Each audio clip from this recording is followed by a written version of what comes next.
ये कहानी है टाइल के नीचे दफन प्यार। Bhiwandi murder case. कभी कभी प्यार का चेहरा इतना मासूम लगता है कि धोखा पहचान में नहीं आता, लेकिन जब वही प्यार खून में बदल जाए तो उसका रंग हमेशा के लिए ही लाल होता है। आज की कहानी है एक ऐसी पत्नी की जिसने अपने प्रेमी के साथ मिलकर अपने ही पति को घर की जमीन में दफन कर दिया। और सबसे खौफनाक बात, उस हत्या में अनजाने में शामिल हुआ उसका अपना देवर। कहानी की लोकेशन भिवंडी, ठाणे जिला। मनोज सागर एक शांत मेहनती व्यक्ति भिवंडी में कपड़े की एक फैक्ट्री में काम करता था। उसका छोटा सा परिवार था, पत्नी पूजा और उसका छोटा भाई रमेश जो पास के इलाके में रहता था। मनोज को कभी शक नहीं हुआ कि उसकी पत्नी पूजा की जिंदगी में कोई और भी है, एक अंकित कुमार नाम का आदमी जिससे उसकी मुलाकात इंस्टाग्राम के जरिए हुई थी। प्यार का जहर। पूजा और अंकित की दोस्ती धीरे धीरे खतरनाक मोड़ ले चुकी थी।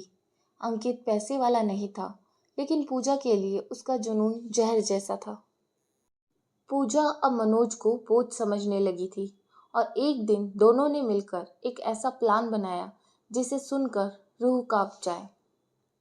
हत्या की रात, 10 जुलाई की बात। मनोज रोज की तरह फैक्ट्री से लौट रहा था, लेकिन उसे क्या पता था कि उसकी पत्नी और उसका प्रेमी उसके ही घर में उसकी कब्र तैयार कर चुके हैं। जैसे ही मनोज ने घर में कदम रखा, अंकित ने उसके सिर पर लोहे की रोड से वार कर दिया। पूजा वहीं खड़ी थी, शांत और निश्चल। मनोज की मौत हो गई। फिर उन्होंने उसी कमरे के फर्श में एक गड्ढा खोदा, 4 फीट गहरा। टाइल का राज। अगले दिन पूजा ने एक मिस्त्री को बुलाया। उसने कहा पानी की लीकेज है, नई टाइल लगवानी है। जो मिस्त्री आया वो और कोई नहीं बल्कि उसका देवर रमेश था।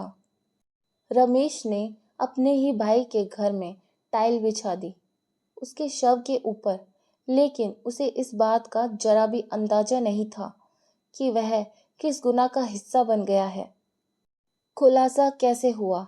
रमेश को शक तभी हुआ जब कई दिनों तक मनोज का फोन बंद रहा।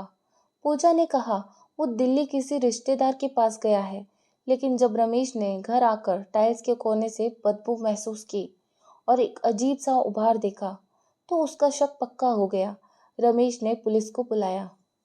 सच निकला जमीन से बाहर। जब पुलिस ने खुदाई शुरू की तो टाइल हटते ही नीचे से बदबूदार प्लास्टिक का थैला निकला। वो मनोज की लाश थी। पुलिस ने फोरेंसिक टीम बुलाई, कॉल रिकॉर्डिंग्स निकाली। पूजा और अंकित की चैट से सब साफ हो गया। अंतिम कार्रवाई। अंकित और पूजा घर से भाग चुके थे, लेकिन पुलिस ने उन्हें पुणे स्टेशन से गिरफ्तार कर लिया। दोनों ने जुर्म कबूल कर लिया। पूजा ने कहा मैं आज़ाद रहना चाहती थी, पर तलाक से नहीं, मौत से।